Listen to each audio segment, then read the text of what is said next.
Señor, te damos gracias por este momento, por esta noche, por esta oportunidad de continuar inquiriendo en tu tabernáculo, Señor,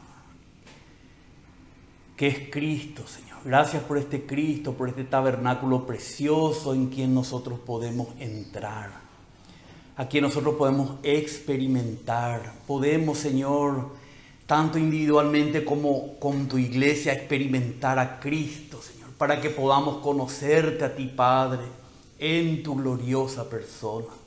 Señor, te pedimos que tu sangre nos limpie, la sangre de tu Hijo nos limpie, Señor, de todos nuestros pecados, Señor, que puedan estar ahí estorbando nuestras conciencias.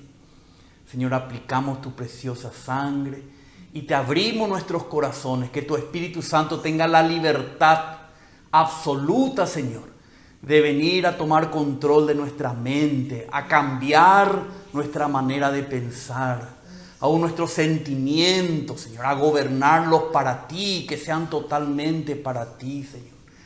Señor, y nuestra voluntad pueda también ser, Señor, gobernada por ti, para tu propósito.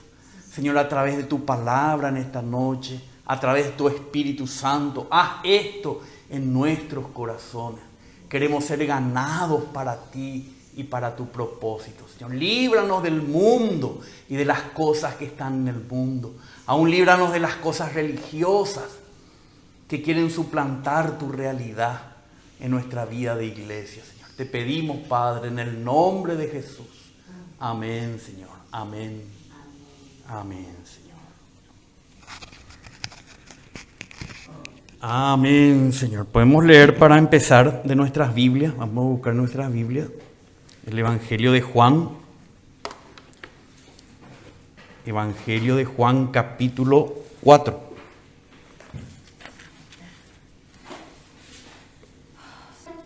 Versículo 23 y 24. El contexto de esta palabra es el encuentro que Jesús tuvo con la mujer samaritana, que era samaritana, ¿verdad? No era del pueblo judío. Y ellos tenían su centro de adoración en Samaria, su templo, sus rituales, sus sacerdotes en Samaria. Pero los judíos tenían su templo, sus sacerdotes y sus rituales en Jerusalén. Entonces era como una rivalidad.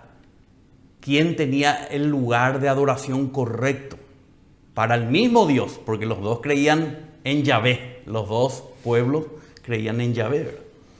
Entonces esta mujer le pregunta al Señor y le dice, ¿verdad? Le dice en el versículo 20, nuestros padres adoraron en este monte, que es Samaria, y vosotros decís que en Jerusalén está el lugar donde se debe adorar. Jesús le dijo, mujer, créeme, la hora viene cuando ni en este monte ni en Jerusalén adoraréis al Padre. Vosotros adoráis lo que no conocéis, porque ellos se habían apartado de los profetas del Señor, ¿verdad? Nosotros, los judíos, adoramos lo que conocemos, porque siguieron ellos la revelación de Dios. Porque dice, la salvación viene de los judíos. Pero el Señor le dice aquí en el 23, pero la hora viene y ahora es cuando los verdaderos adoradores adorarán al Padre en espíritu y en verdad. Porque ciertamente a los tales el Padre busca que lo adoren. Dios es espíritu y los que le adoran deben adorarlo en espíritu y en verdad.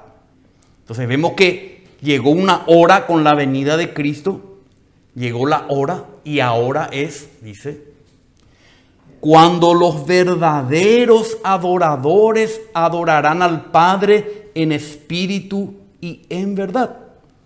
Porque sabemos que en el Antiguo Testamento la adoración era externa, ritual, simbólica, pero no había una real comunión espiritual entre el hombre y Dios, no importa si era samaritano o judío. Por supuesto que el judío seguía más correctamente los rituales externos que habían sido dispuestos por Moisés. Y el lugar era en Jerusalén, donde se debería de adorar. Pero acá nos dice que llegó con Cristo la hora que el Padre busca verdaderos adoradores. No quiere decir que lo hagan sinceramente nomás, sino que su adoración sea real. Que haya una verdadera comunión entre el hombre y Dios. No algo meramente ritual y externo, sino que haya una comunión real entre Dios y el hombre. La comunión más íntima, la adoración a Dios. Entonces dice, el Padre busca que lo adoren en espíritu y en verdad es necesario que lo adoren. Entonces, en espíritu quiere decir que no es algo externo y ritual, sino que es una experiencia en el plano espiritual. Porque Dios es espíritu, Dios no es algo externo y ritual material, Dios es espíritu. Y si queremos adorarle a Dios, tenemos que hacerlo espiritualmente. Para lo cual, como dice Jesús a Nicodemo, tenés que nacer de nuevo, tenés que nacer del espíritu. Tu espíritu tiene que nacer de nuevo. Y también dice en espíritu y en verdad. En verdad tampoco quiere decir que es sinceramente, sino que es en la realidad de todo lo que ellos hacían en el Antiguo Testamento de forma ritual.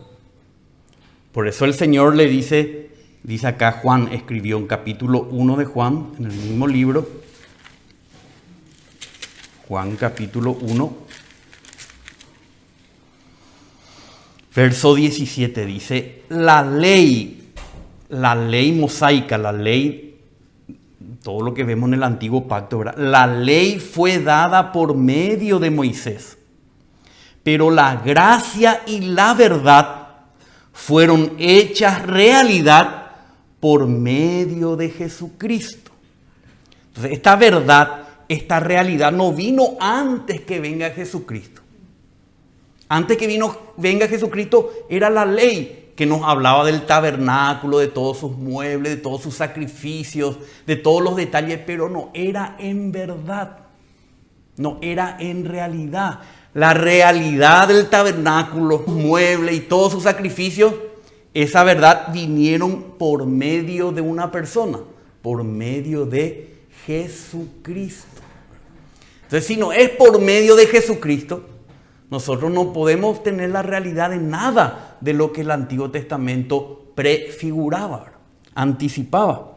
Por eso dice el 18, nadie ha visto jamás a Dios, el unigénito Hijo que está en el seno del Padre, Él le ha dado a conocer a Dios como el Padre.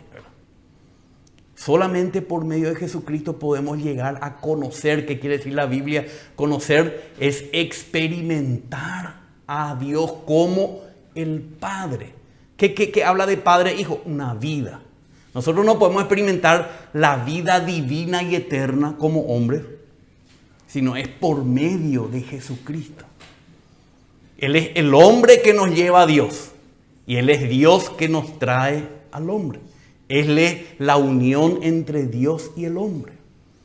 La comunión no es sino a través de Jesucristo con el Padre, con la vida divina del Padre. Entonces el tabernáculo que estamos estudiando es justamente lo que nos quiere mostrar cómo nosotros experimentamos a Jesucristo, tanto individualmente en nuestra vida íntima y personal con el Señor, como corporativamente con la iglesia, cada vez que nos reunimos 2 o 3, o 200 o 300, como ya dijimos, o 2000 o 3000, cuando estamos en comunión con la iglesia, tenemos que experimentar a Cristo como el tabernáculo. Al experimentar a Cristo como el tabernáculo, nos vamos experimentando al Padre en una unión de adoración. Nuestra vida humana nueva, renacida, experimenta la vida divina y eterna. A Dios en el hombre y al hombre en Dios. Para que eso llegue a ser una mutua habitación, en Cristo ya lo es, pero ahora Él quiere que que donde está el Padre está el Hijo, y donde está el Hijo también estemos nosotros, ¿verdad? En la casa del Padre, que haya una eterna comunión. Pero para eso nosotros tenemos que ser iguales a Cristo en su humanidad. Muerta, sepultada, resucitada y glorificada. Nosotros tenemos que ser conformados a Cristo.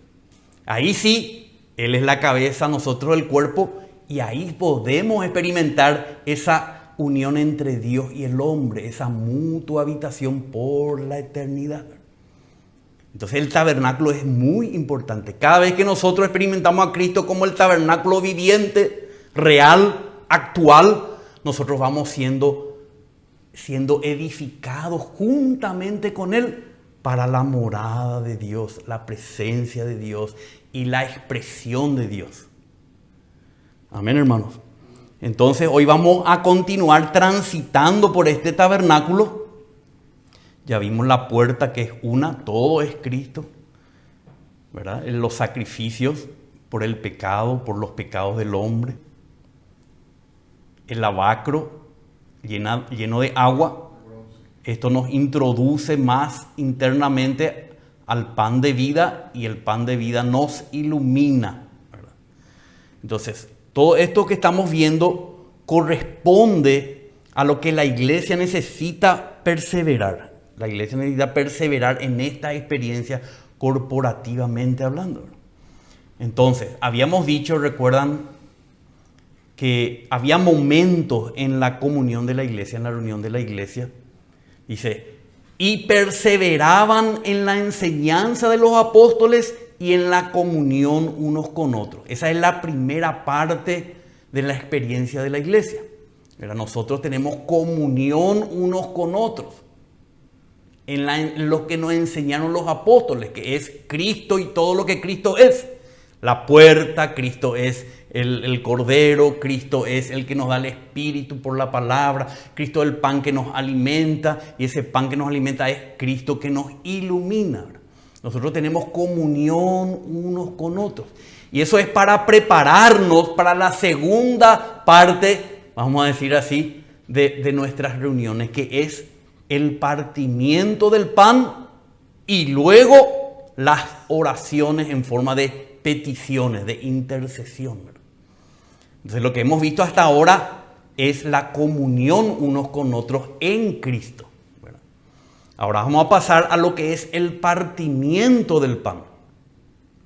Normalmente nosotros, vamos a decir, la comunión unos con otros lo estamos haciendo ya bastante bien, ¿verdad? Y después estamos en el partimiento del pan, no hay mucha participación de los hermanos, ¿verdad? En el sentido de, recuerdan que no hay momento de cantar, momento de orar y momento de leer la Biblia. No, eso en todos los momentos tenemos que echar mano para que podamos compartir a Cristo, ¿verdad? Entonces, la primera parte nos prepara para la segunda. Porque la primera parte trata con nuestras cosas negativas y aporta la experiencia del alimento de Cristo y la luz de Cristo. ¿Para qué toda esa preparación? Para que el partimiento del pan lo hagamos conforme a lo que el Señor espera que hagamos, ¿verdad? No lo hagamos de forma natural, como vamos a ver aquí. Nosotros no podemos participar de la mesa del Señor viniendo así como naturalmente o pecaminosamente, o sin la iluminación del Señor, sin el lavamiento del agua, ¿verdad? Sin la alimentación del Señor. Nosotros no podemos participar de la mesa del Señor de una manera que nos corresponde a la persona del Señor, ¿verdad? No podemos. Entonces nosotros primero necesitamos ese momento de comunión unos con otros. Cuando ya estamos en esa condición, después de haber compartido la palabra, en la oración, en el canto, unos con otros, ¿verdad? Ahí se introduce la mesa del Señor, el partimiento del pan. Y vamos a ir viendo esto, ¿verdad? ¿Qué es el partimiento del pan? Es el momento del culto al Señor.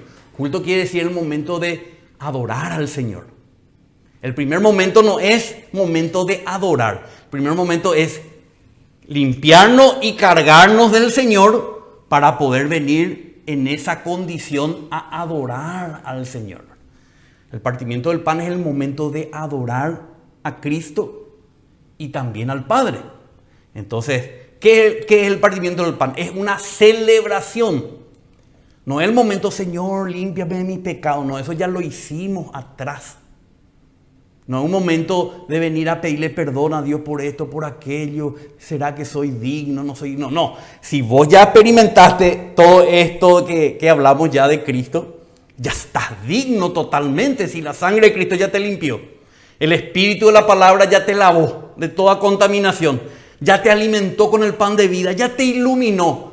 Vos ya estás en Cristo. Cristo ya es tu realidad. Ya es nuestra realidad. Ahora ya podemos en Cristo entrar a adorar al Señor.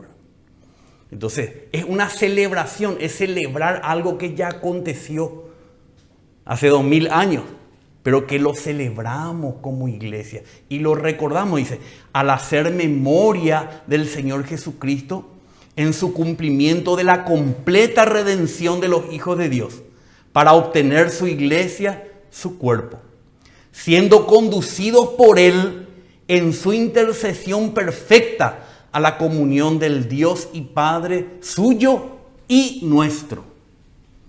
Por medio del partimiento del pan y celebrando eso que el Señor logró para que seamos redimidos y seamos su iglesia, su cuerpo, eso nos introduce juntamente con Cristo a una adoración al Padre. Esto también nosotros estamos muy faltos de esto. Muy falta. Y menos todavía después para las oraciones de intercesión, ya menos todavía, menos aptos, ¿verdad? O no practicamos estas cosas, ¿verdad? Quizá porque no conocemos, ¿verdad? Pero tenemos que estar en ese entrenamiento, en esa realidad, ¿verdad? Entonces vamos a hablar un poco del partimiento del pan, que después vamos a ver en el tabernáculo cómo se simbolizaba esto. Entonces, la primera vez que el Señor instituyó esto, vamos a leer de Mateo, dice: mientras comían, Jesús tomó pan y habiéndolo bendecido, lo partió. Y dándoselo a los discípulos dijo: tomad, comed, esto es mi cuerpo. Y tomando una copa y habiendo dado gracias, se la dio diciendo: bebed de ella, todos de ella, porque esto es mi sangre del nuevo pacto. Porque esta mesa del Señor introduce un nuevo pacto entre Dios y el hombre. Ya dejó atrás el antiguo pacto, porque esta es mi sangre del nuevo pacto, que es derramada por muchos para el perdón de los pecados. Y Lucas añade: haced esto en memoria de mí. Y os digo que desde ahora no beberé más de este fruto de la vid hasta aquel día cuando lo beba nuevo con vosotros en el reino de mi Padre. Y dice luego el 30. Y después de cantar un himno, salieron hacia el monte de los olivos. Entonces, esto de celebrar el sacrificio de Cristo por nuestros pecados, por nuestra redención, nos introduce a una relación con el Padre. Sin esto que hizo el Señor, ¿verdad?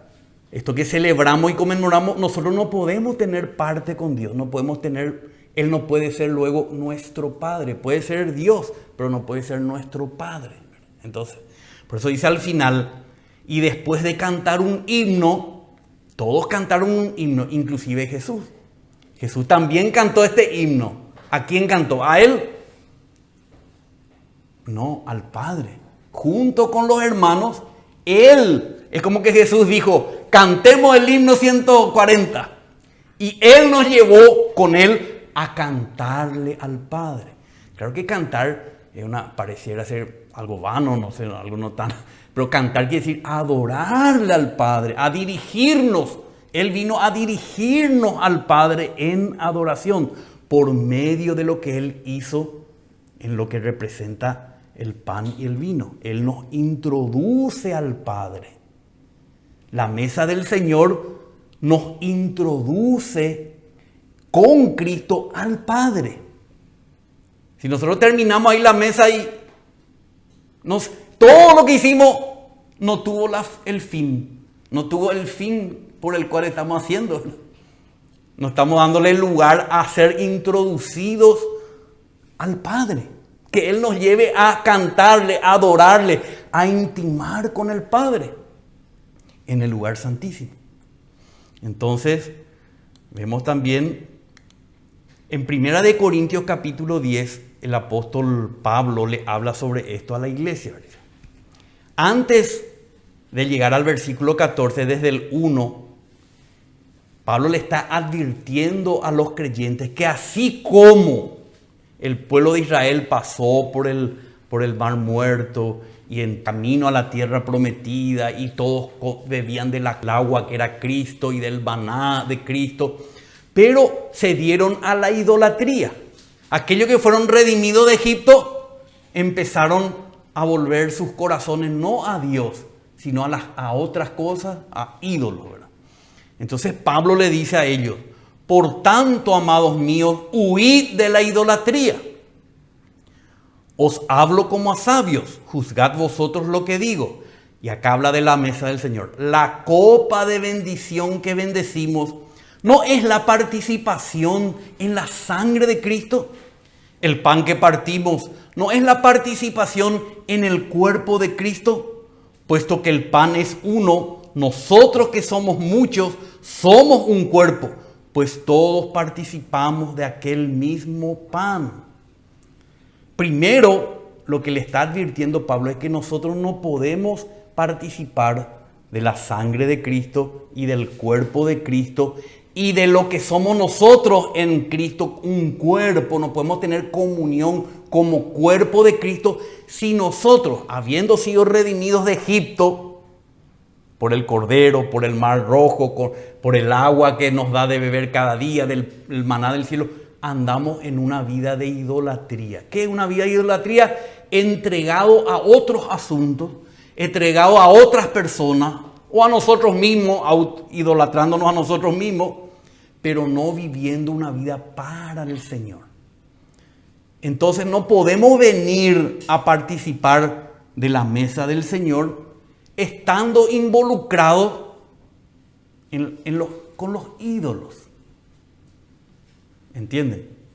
Entonces, es por eso que nosotros no sería conveniente venir a la reunión y ahí ya está la mesa del Señor. Porque pasamos por alto el lavamiento de nuestros pecados, nuestra conciencia. Porque pasamos por alto nuestro lavamiento de contaminación mundana. No tenemos la vida de Cristo, no tenemos, vamos a decir, a Cristo viviendo, experimentando a Cristo como el pan, como la luz que nos ilumina. No podemos llegar al lugar santísimo en esa condición. Es como que venimos del mundo con todas nuestras cosas mundanas y queremos tener comunión con el Padre por medio de Jesucristo.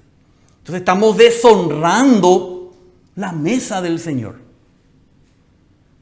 Por eso les muestro el contexto. No vamos a leer todito el capítulo, pero ustedes si quieren ver en su casa van a ver.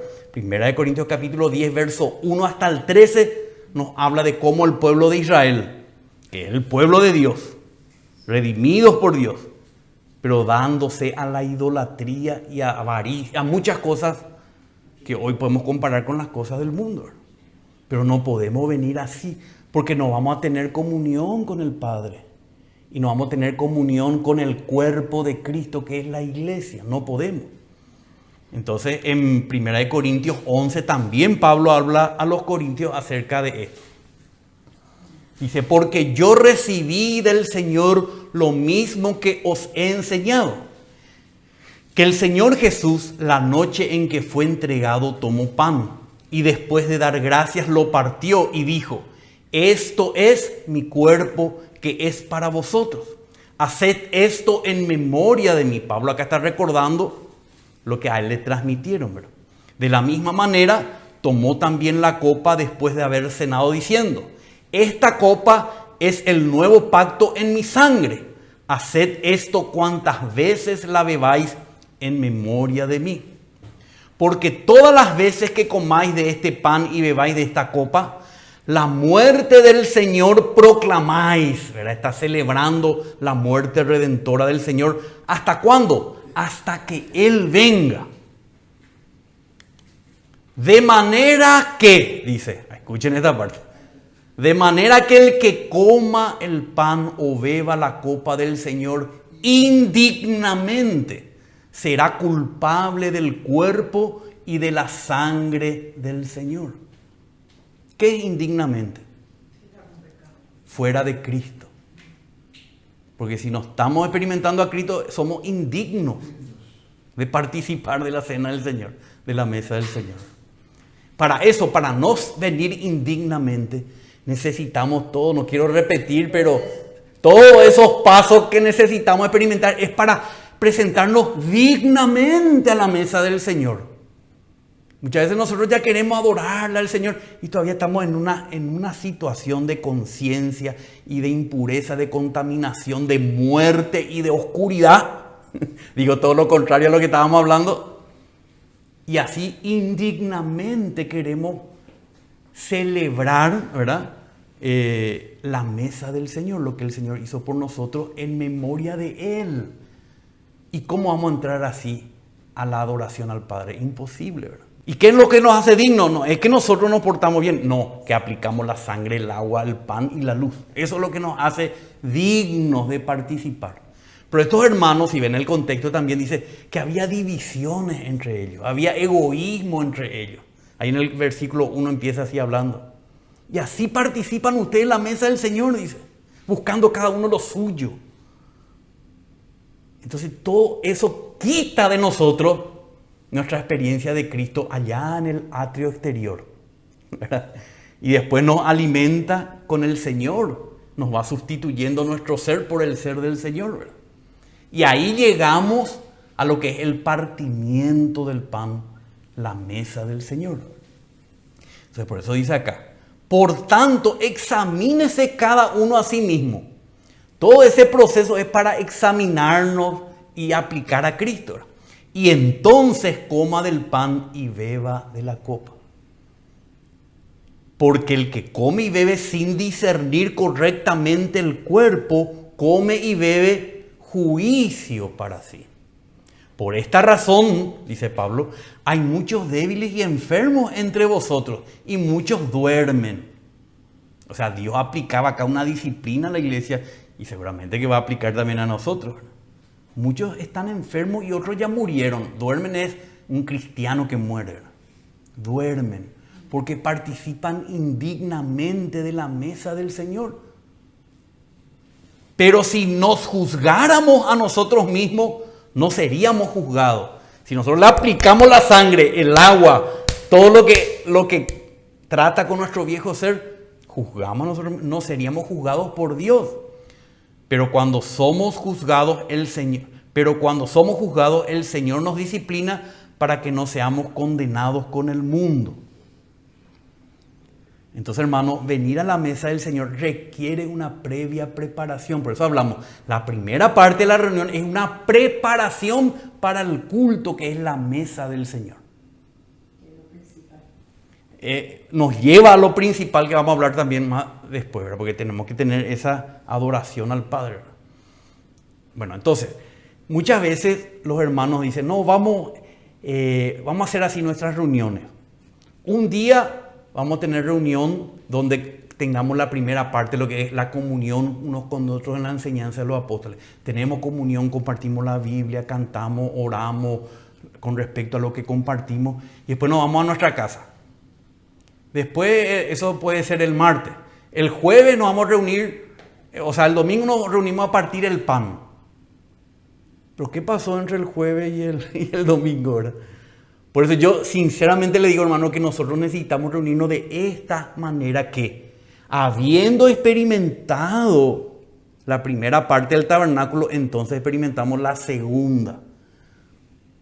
Porque yo he estado en reuniones donde llegamos a la mesa del Señor, directamente a la mesa del Señor. Y si uno está ya limpio, ya en la comunión con Cristo, ¿verdad? Entonces disfruta eso. Pero ¿qué pasa? Muchas veces uno no viene así, ¿verdad?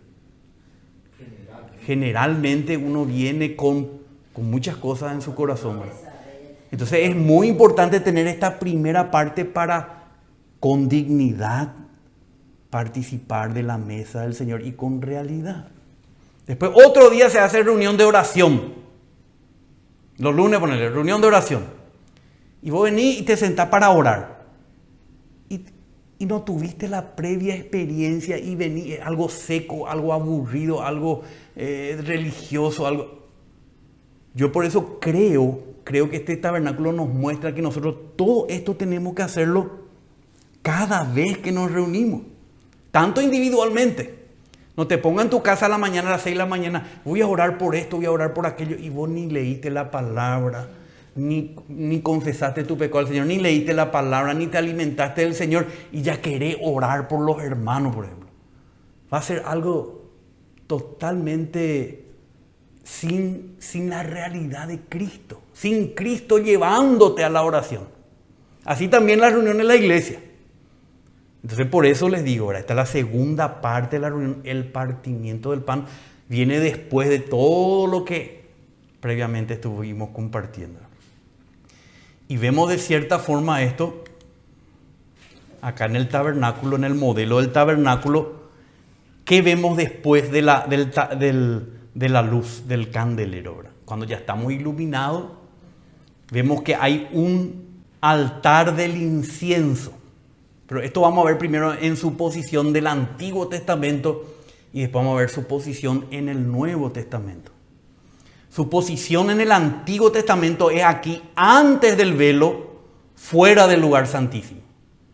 Y ya les anticipo, en el Nuevo Testamento es a través del velo en el lugar santísimo. Hay un cambio de posición en el Antiguo y en el Nuevo Testamento que vamos a ver en la palabra del Señor. Entonces vamos a ver primero el altar del incienso. Como vemos acá, este es el altar del incienso. Era de madera revestido de oro y aquí se quemaba el incienso con el fuego que provenía del altar de bronce. No podían traer otro fuego extraño que pasó y murieron los que hicieron. Solamente del altar de bronce podían traer el fuego que podía quemar el incienso para que el incienso penetre al lugar santísimo en la presencia de Dios. Y este altar del incienso, vamos a ver acá, el altar del incienso simboliza a Cristo. Todo simboliza a Cristo. ¿Pero en qué sentido? No que nos está iluminando, ya nos iluminó, sino en que en su ministerio de intercesión, a través de Él nosotros somos introducidos a la presencia del Padre. Cristo como el intercesor nos saca del lugar santo, ya todo preparado, y en Él, como un vehículo, ingresamos a la presencia de Dios nuestro Padre. Por eso tenemos que estar llenos de Cristo. Porque Cristo es el altar del incienso que nos introduce a la presencia del Padre a través del velo. Tiene que haber un atravesar el velo. Tiene que haber ese movimiento. Entonces, este altar del incienso, dice, no vamos a leer todo esto, solamente una parte. Dice Éxodo 31, tenía que haber esto en el tabernáculo, si no el tabernáculo no podía funcionar, ¿verdad? Es como que le faltaría una pieza. Harás también, le dice a Moisés. No dejes de hacer, porque ya hiciste todo aquello. Nosotros también ya transitamos todo lo anterior, pero también tiene que haber esta experiencia. Harás también un altar para quemar el incienso. De madera de acacia lo harás. Lo revestirás de oro puro. Un día vamos a estudiar los detalles. Ahora solamente queremos ver estos pasos. Y Aarón quemará el incienso aromático sobre él, Aarón, el sumo sacerdote. Y cuando Aarón prepare las lámparas al atardecer, quemará incienso. Habrá incienso perpetuo delante de Yahvé por todas vuestras generaciones. No ofreceréis incienso extraño en este altar. Todo tiene que ser algo que proviene de los requisitos que Dios le dio a Moisés. Todo tiene que ver con Cristo. Nada que no tenga a Cristo puede ser ese altar del incienso para que nosotros podamos pasar a la presencia del Padre. No sirve nada natural, nada filosófico, nada de la inteligencia, sabiduría humana. Tiene que ser todos los ingredientes de este incienso. Son las características y la obra de Cristo. Esto nos introduce a través del velo. No hay otra cosa que pueda atravesar el velo a la presencia de Dios. Bueno, acá hay una oración del Señor que es muy difícil. Y yo no voy a entrar en los detalles, pero para que veamos nomás cómo en Juan, estuvimos viendo en Juan, ya vimos en Juan a Cristo como la puerta, como el pan, como la luz, como el agua que nos limpia. Vemos también el altar del incienso que es Cristo en el Evangelio de Juan.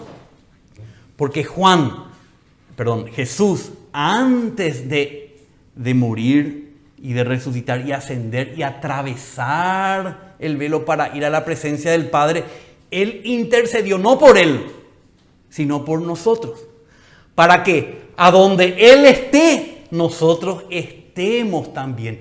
Él intercede por nosotros para trasladarnos del lugar santo al lugar santísimo. Él oró esto por nosotros, ¿verdad? Entonces hay muchas palabras aquí, vamos a leer solamente algunas. Dice el 1, por ejemplo, dice: estas cosas habló Jesús alzando los ojos al cielo, dijo: Padre. Nunca vas a leer en el Antiguo Testamento esta palabra Padre. Es la revelación que en Cristo tenemos de Dios. O sea, es lo que Dios quiere que ser para nosotros a través de Jesucristo. Entonces le dice a él: Padre, la hora ha llegado, glorifica a tu Hijo para que tu Hijo te glorifique a ti. ¿Cómo? Por medio de la muerte, la sepultura, la resurrección y la ascensión. Es el camino de la glorificación, ¿verdad? De su vida humana. Porque su vida divina no necesita glorificación. Su vida humana necesitaba ser glorificada, ¿verdad? Él dice: y esta es la vida eterna, que te conozcan a ti. Yo quiero que esto que vos me diste después dice, te conozcan a ti. Conocer quiere decir que tengan comunión íntima contigo, pero no como Dios, sino como Padre. Que te conozcan a ti, el único Dios verdadero, y a Jesucristo a quien has enviado. He manifestado tu nombre a los hombres. ¿Cuál es el nombre de Dios? El Padre. Ese es el nombre, dice, que seamos bautizados en el nombre del Padre, pero no dice cuál es el nombre. No, el nombre en la Biblia no quiere decir Mauricio o Carolina, quiere decir la persona. En la persona del Padre, ¿verdad? ¿Entienden? Entonces cuando él dice, he manifestado tu nombre, es tu persona paterna, ¿verdad? Yo les he manifestado a vos como Padre para ellos, ¿verdad? He manifestado tu nombre a los hombres, ¿quiénes? Que del mundo me diste. Eran tuyos, y siempre hablan en pasado como que esto que él intercede ya se cumplió todo. Pero realmente no se había cumplido en ese momento, pero se cumpliría después. Eran tuyos y me lo diste. Han guardado tu palabra. Yo ya no estoy en el mundo, dice. Él estaba ahí, pero ya no está en el mundo. Para él ya está ya con el Padre, ¿verdad? Pero ellos sí están en el mundo, están todavía en el mundo. Y yo voy a ti, Padre Santo. Guárdalos en tu nombre, el nombre que me has dado, para que sean uno así como nosotros. Esa unión que hay entre el Hijo y el Padre, esa unión lo que Él quiere que haya también con los que le dio. Cuando estaba con ellos, los guardaba en tu nombre, el nombre que me diste para darle a conocer, el Padre.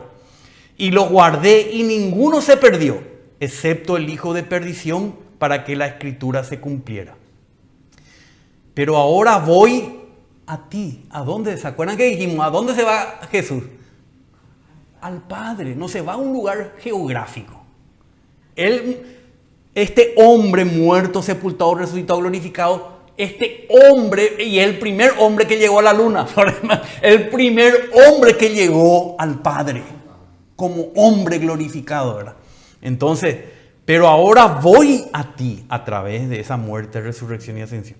Y hablo esto en el mundo para que tengan mi gozo completo en sí mismos. Mas no ruego solo por estos, sino también por los que han de creer en mí por la palabra de ellos. Nos incluye a nosotros. ¿Para qué?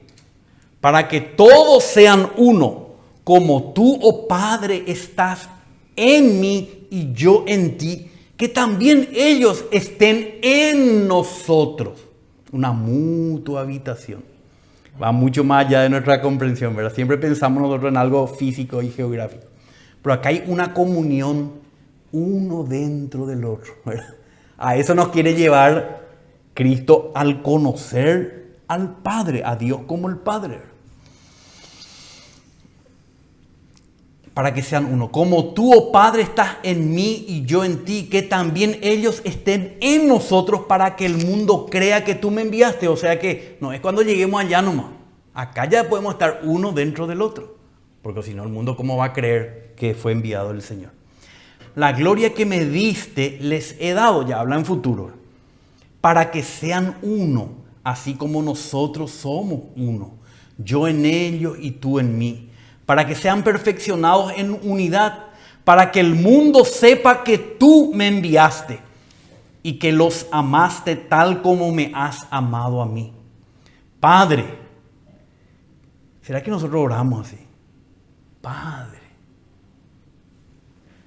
quiero que los que me has dado estén también conmigo donde yo estoy, para que vean mi gloria, la gloria que me has dado.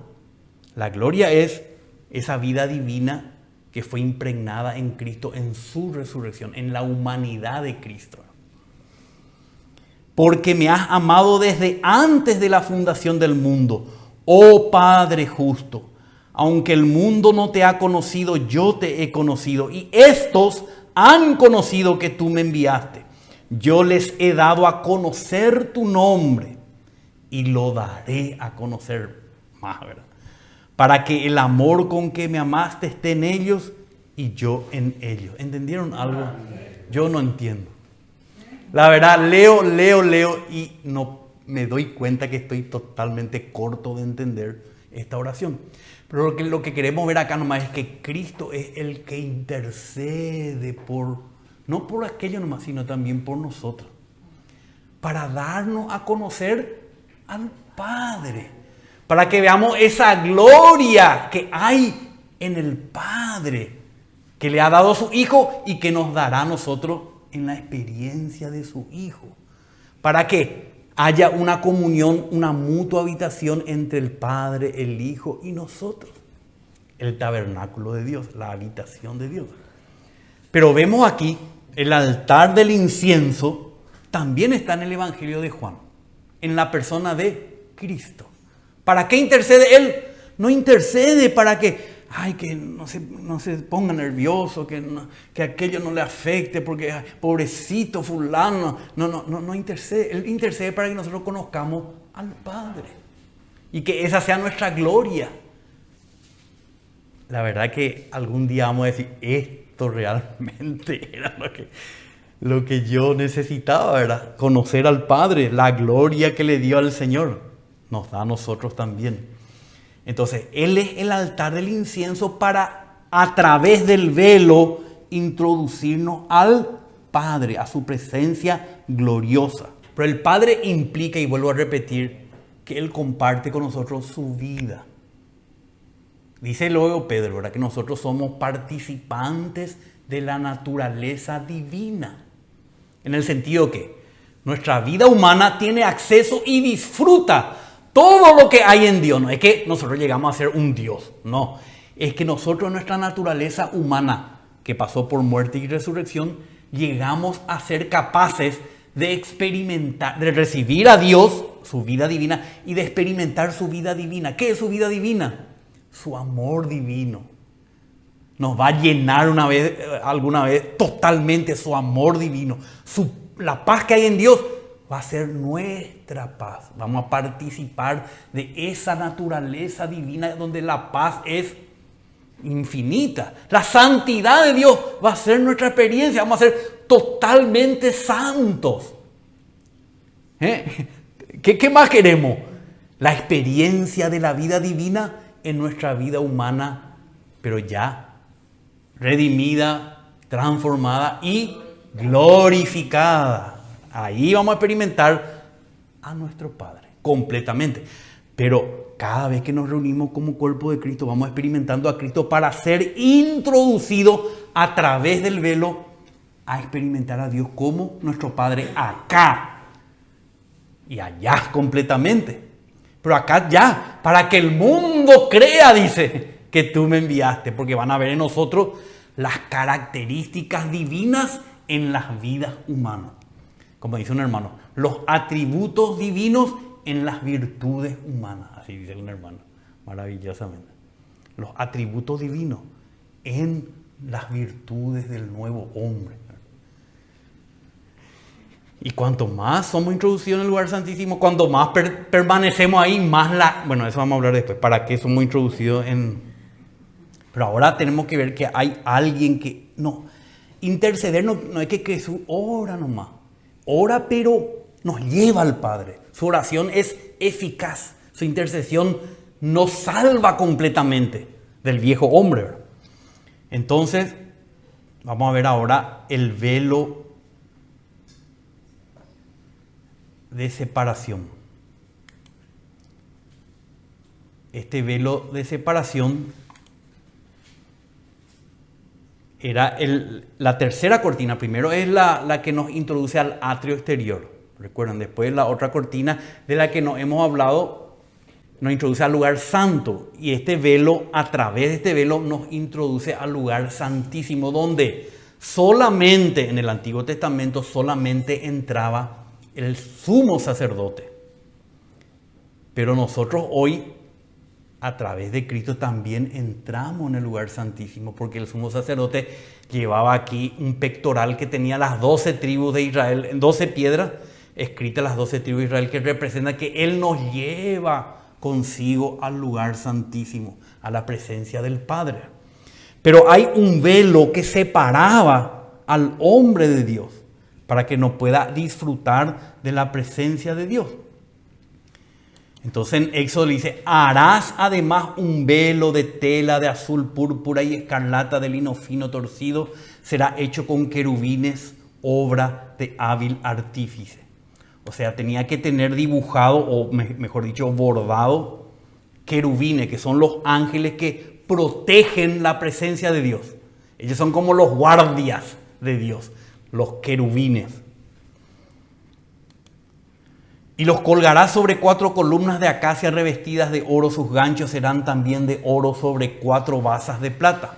Colgarás el velo debajo de los broches y pondrás allí detrás del velo el arca del testimonio. Detrás del velo, en el lugar santísimo, el arca del testimonio. Y el velo os servirá como división o separación entre el lugar santo y el lugar santísimo.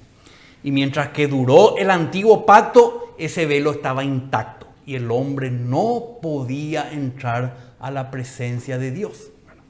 Entonces vemos en Génesis capítulo 3.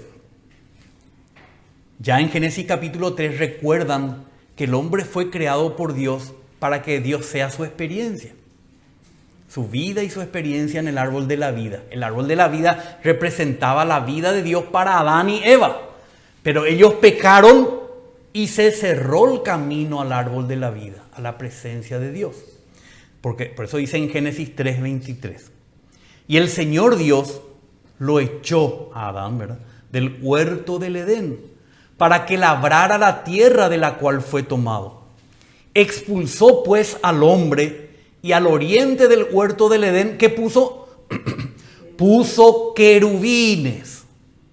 Estos querubines guardaban la entrada a la presencia de Dios en el huerto del Edén.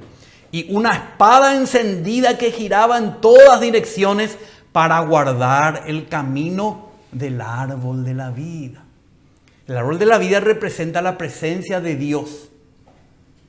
Entonces Dios puso querubines, como este velo tenía querubines, para que el hombre diga, yo no puedo avanzar acá. Están los querubines con una espada encendida. Una espada encendida quiere decir para traerme juicio a mí si yo pretendo como hombre pecador atravesar el velo y llegar a la presencia de Dios. Ya eso vimos en el huerto del Edén, estos querubines que fueron también bordados por indicación de Dios a Moisés en el velo de separación.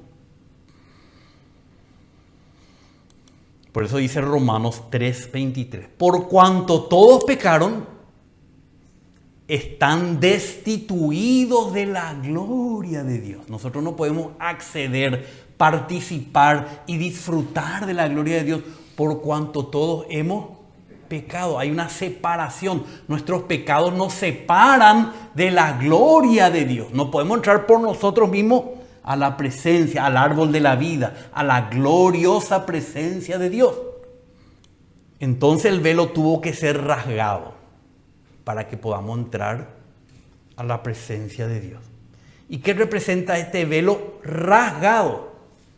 Representa el cuerpo de Cristo partido para obtener nuestro acceso a la presencia de Dios el Padre. Sabemos que Cristo se vistió, o sea, se hizo hombre, tomó nuestra humanidad y la llevó a la cruz para que en la cruz nuestra carne sea rasgada, enjuiciada, rota, partida. Por eso es que nosotros decimos el partimiento del pan. ¿Dónde está simbolizado en el tabernáculo el partimiento del pan? En el velo que fue rasgado. ¿Y qué representa ese velo rasgado? El cuerpo de Cristo. Por eso decimos el pan. Partió el pan, el cuerpo de Cristo. Es como diciendo, a través de esto que nosotros celebramos en el partimiento del pan, recordamos la obra redentora de Cristo y nuestro acceso por medio de el partimiento de su cuerpo a la presencia de Dios el Padre. Vamos a mirar esto. Dice Mateo, cuando Jesús murió. Entonces Jesús, clamando otra vez a gran voz, exhaló el espíritu, que si murió. Y cuando él murió, ¿qué pasó? Y he aquí el velo del templo, ese velo que estaba ahí con los querubines, se rasgó en dos. De arriba a abajo, la tierra tembló y las rocas se partieron. O sea, lo que pasó ahí a unos 1000 metros, ponele, del Gólgota, significó lo que había pasado en el Gólgota con el cuerpo del Señor Jesús. Recibió el juicio de Dios. Su cuerpo fue rasgado, murió humanamente. Su vida humana fue partida, su cuerpo humano fue rasgado. Ahora que fue rasgado ahí, algo habilitó para nosotros entrar al lugar santísimo. Acceder. Por eso el partimiento del pan se ve en el tabernáculo en el velo no entero, sino en el velo rasgado, partido. Por eso dice acá, vamos a mirar un poco. Entonces, hermanos, dice el que escribió Hebreos, le está hablando a los judíos, es una carta a los hebreos. Ellos entendían mejor que nosotros porque los gentiles no tenían el templo y todo el sacerdocio mosaico, no, ¿verdad?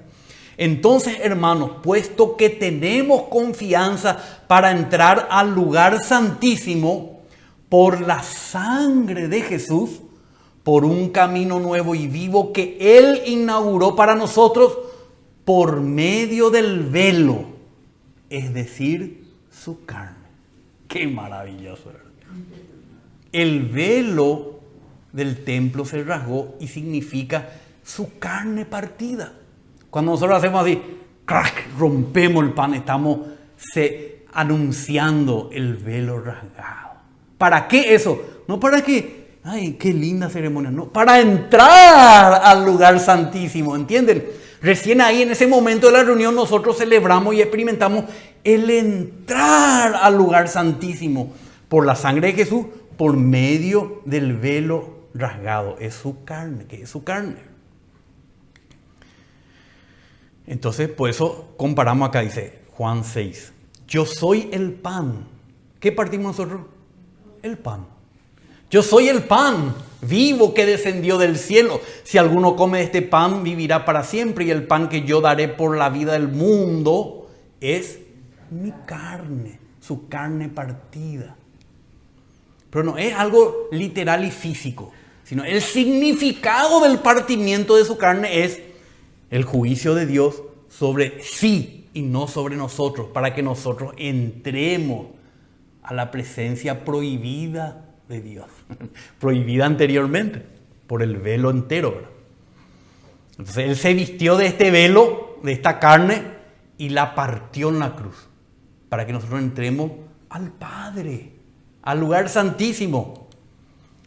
Mientras comían, Jesús tomó pan, y habiéndolo bendecido, lo partió. Esto lo hizo Él ya antes, ¿verdad? Y dándoselo a los discípulos dijo: tomad, comed, esto es mi cuerpo. Primero el pan, después viene el vino. Por eso vamos a hablar después. El vino también simboliza su vida humana derramada para la remisión de nuestros pecados. Por eso se simboliza cuando el sumo sacerdote entraba en el lugar santísimo y derramaba sangre encima del propiciatorio. Pero estamos ahora todavía en el partimiento del pan. Entonces los primeros cristianos practicaban esto, ¿verdad? Entonces los que habían recibido su palabra fueron bautizados y se añadieron aquel día como 3,000 almas. Y se dedicaban continuamente a la enseñanza de los apóstoles, a la comunión unos con otros, al partimiento del pan para entrar a su presencia y a las oraciones. Día tras día continuaban unánimes en el templo y partiendo el pan en los hogares. No partían el pan en el templo. Estaban en el templo, pero partían el pan en los hogares. Y comían juntos con alegría y sencillez de corazón. Día tras día ellos celebraban la mesa del Señor, el partimiento del pan, y entraban diariamente. Ellos entraban a la presencia del lugar santísimo, como creyentes, como hermanos, como iglesia. Y el primer día de semana, ahí ya este es el capítulo 2 de Hechos. Y acá el capítulo 20 habrán pasado 10 años por ahí. Y ahí por lo visto que ya dice, y el primer día de la semana, que para nosotros le llamamos domingo, el día del Señor, que es domingo. Cuando estábamos reunidos para partir el pan, se dan cuenta cómo la práctica de la iglesia primitiva era hacer esto en memoria de Él. Cada vez que se reunían, ellos partían el pan. Porque sabían que conmemorar eso los introducía a una comunión íntima con el Padre a través del velo. Pero no sin antes haber tratado con sus pecados. Porque no podían partir el pan dignamente si primeramente no se juzgaban a sí mismos. ¿Entienden? Bueno, entonces este es el partimiento del pan. Bueno, y acá puse pausa porque no sé si va a continuar o dejamos nomás acá. Vamos a recapitular. Amén. Por acá lo importante, hermano, que veamos hoy, que el partimiento del pan es precedido por una preparación. Y esa preparación no es adorar a Dios. Esa preparación es tratar con nuestra conciencia, con nuestra contaminación, con nuestra debilidad y con nuestra oscuridad. Para eso tenemos los elementos, para salir de esa condición. Ahora, cuando ya estamos iluminados por el candelero, nos subimos en el altar del incienso, que es Cristo. Y Él nos lleva en la experiencia de a través del velo. A través del velo, el partimiento del pan, de su carne. Y ahí somos introducidos a la presencia de Dios. Esto es una realidad espiritual. Como siempre decimos, no es algo litúrgico, un ritual material, no. Pero ¿se dan cuenta o no que necesitamos estos pasos para llegar a los otros? No podemos evitar esto, si no, no vamos a tener la realidad, no vamos a adorar a Dios en espíritu y en verdad. Cristo es la realidad del tabernáculo a través del cual experimentamos a Él y entramos a la presencia del Padre. Se dan cuenta que nuestras reuniones prácticamente terminan cuando partimos el pan, 1, 2, 3 oraciones y terminan. No debería ser así, hermano. Nosotros deberíamos vamos a decir, el centro es la adoración a través de Cristo al Padre. Es ahí donde los hermanos tienen que pedir las canciones de adoración y es quedarnos ahí por lo menos, no quiero dar minuto porque no quiero ofender al Señor, ¿verdad? Pero ahí tenemos que estar. Y después queda otra parte. El epílogo de la reunión es interceder, ya todo con el Padre, con el Hijo, con el Espíritu, interceder y orar por los asuntos de Dios en la tierra. Comunión unos con otros en la enseñanza de los apóstoles, el partimiento del pan y las oraciones. Y por lo menos si tenemos 2 horas, tenemos que dedicar por lo menos media hora a la primera parte, media hora al partimiento del pan, ¿verdad? Orando, adorando al Padre y media hora orando al Señor por sus asuntos, ¿verdad? O más inclusive, un poco más a cada uno. Pero nosotros le damos demasiado tiempo a la primera parte, de tal forma que ya no honramos tanto la mesa del Señor, adorar al Padre y no oramos realmente. Entonces, por eso también la primera parte de la reunión, cuando nosotros compartimos, necesitamos ser escuetos. O sea, ir al punto de lo que vamos a decir, ¿verdad? A veces queremos leer 2, 3 salmos y eso a la congregación. Y la congregación ya necesitamos elegir los versículos que realmente el Señor quiere que hablemos. Porque en el contexto hay muchas cosas que podemos leer y decir, pero nosotros tenemos que tratar de buscar el pasaje en concreto que queremos hablar, ¿verdad? Y tratar de no repetir muchas veces lo que decimos. Eso es una práctica, ¿verdad? A veces, yo por ejemplo acá, ¿cuántas veces habré dicho la misma cosa? 1000 veces la misma cosa, pero por causa del tiempo y por causa de que queremos que más hermanos participen, necesitamos ser al punto y no repetitivo. Al punto y no repetitivo, ¿verdad? Y también, yo quiero decir esto, pero no para desanimar a los hermanos. Si realmente no tenemos una palabra del Señor, oremos. También podemos orar, podemos escoger un himno. Tenemos que entender que no todos muchas veces vamos a hablar. Algunos van a hablar, otros van a orar, otros van a poner un himno. Pero si hablamos al punto y sin repetir mucho. O a veces le decimos a los hermanos, acá vamos a leer esto, vamos también a leer este, y vamos también a leer este. Está bien, si yo por ejemplo quiero compartir otro versículo, yo nomás ya leo. Digo algo práctico ahora. No, hermano, vamos a ir a este lugar. Vamos, como que te mira y que tenés que irte ahí, o si no, no sigue la conversación. Entonces, no, porque no hay tanto tiempo. Ojalá seamos personas espirituales que podamos estar 6 horas reunidos. Sería lindo también ver 6 horas. Entonces ahí no hay límite de tiempo. Pero ¿qué pasa? Los quehaceres. No sé cómo. Amén. Seguramente que los creyentes se reunían de noche al amanecer, estaban ahí horas. Amén, hermano. Vamos a terminar con una oración. Señor, reconocemos nuestra escasez de ti. Reconocemos nuestra abundancia del viejo hombre, del mundo, de la religión, Señor. Por eso te pedimos, Señor, que tú seas nuestra realidad cada día, Señor. Cada día podamos aplicarte a ti en todo lo que tú eres y todo lo que has hecho, Señor, y todo lo que has logrado, Señor. Sea nuestra experiencia para que podamos llevarte a ti, cada uno de nosotros, a la comunión de tu iglesia y podamos intercambiarnos tus riquezas, Señor. Y podamos llegar a la mesa del Señor de manera digna, de manera, Señor, que te honre a ti y a tu sacrificio por nosotros. De manera que tú puedas introducirnos en la adoración en espíritu y en verdad a nuestro Dios y nuestro Padre. Gracias que tú nos das todo lo que tú tienes, Señor. Tú nos das el nombre de tu Padre, la gloria de tu Padre. Tú quieres transmitir a tu iglesia todo lo que hay en ti, Señor. Tú no escatimas nada para ti mismo, Señor. Que seamos nosotros receptores, que honren todo lo que tú nos quieres dar, Señor. Te pedimos, Padre, que hagas esto en nuestras vidas, en la vida de la iglesia, Señor. Amén, Señor. Amén, Señor.